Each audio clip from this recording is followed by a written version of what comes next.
Hamıya salamlar. Bu dərsimizdə də Excel tapşırıqlarını yerinə yetirəcəyik. Keçirik tapşırıq 13 vərəqinə. Tapşırığın şərti ilə tanış oluruq. Bir ədəd zay malın dəyərini hesablayın. Mal partiyasının dəyərini zay mal və çatdırılma qiyməti nəzərə alınmaqla hesablayın. Nəticələrin doğruluğunu təyin etmək üçün M2, N2 və M3, N3 xanalarını müqayisə edin. Yerinə yetiririk. Zay malın dəyərini hesablayaq.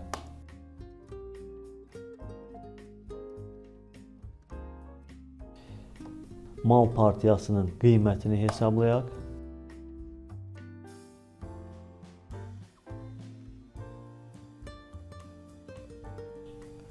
Nəticələri digər sətirlərlə kopyalayaq.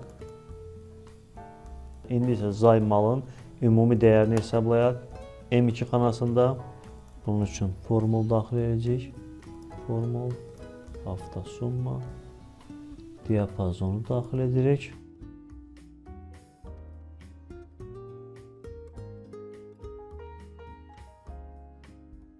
Ümumi mal partiyasının qiymətini hesablayaq azayənlə. M3 xanasında hafta summa, diapazonu təyin edək.